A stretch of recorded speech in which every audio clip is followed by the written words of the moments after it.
Hello again, I am Blunty, and Retrobit, purveyors of many things gaming, and in particular more than a few retro and classic-inspired devices and accessories, have a new gaming console. It's called the Res Plus, and its whole deal is that it can take Nintendo Entertainment System cartridges and play those games in HD, spitting out a 720p feed over HDMI. The main benefit here is not all about just trying to make these old games look better, although the pure digital image feed certainly helps out in that regard.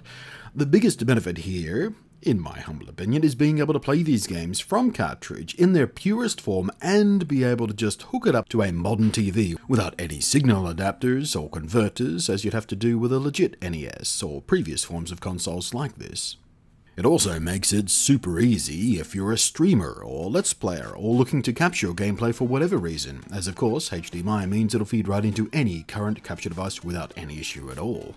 But should you have a TV with AV inputs and want a softer, low-res, even purer classic experience, there are AV outputs on the back of this thing too. Out of the box it includes two classic NES style controllers, with a 6-foot cable each, HDMI cable, and USB power plug.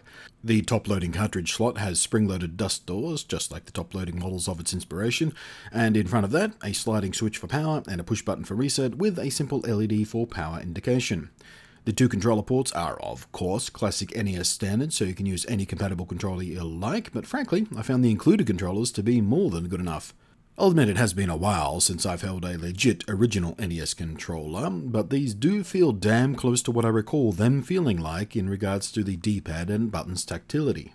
And yes, for those of you already asking, it does work with both PAL and NTSC games, and it will work with the Japanese Famicom cartridges also, which are mechanically different from the carts the rest of the world got for the NES, but they are electrically the same. And actually, most of the NES carts I have are in fact Japanese Famicom carts, which I snapped up in various little stores while on a trip to Tokyo a few years back.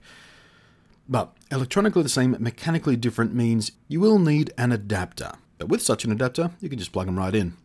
And unlike the Retron 5, a multi-system retro console I've offered used for streaming classic games, which runs games by dumping the ROM data from the cartridge first to memory, then running it in an emulator, the Res Plus runs properly via hardware. Inside will be what is often called an NES on a chip, a modern single-chip hardware clone of the original NES hardware.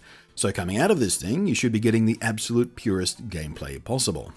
At least as pure as you can get without running on actual decades-old hardware. And as you've been seeing, the games really do look great. And for comparison's sake, here's what the AV output looks like from the same machine compared with the HDMI. So yeah, no doubt it's a pretty niche product, but if you have a collection of classic NES carts and would like a way to play them legit, record them, or stream them in a super easy way, this is the answer. A nice, simple, tidy console that modernizes the things that make life easier while keeping the classic touches that make it feel right. And it is just under $40, which is about what you'll pay for some of the more common desirable NES carts on eBay anyway. Thanks for watching, I am Blunty, and I will catch you next time.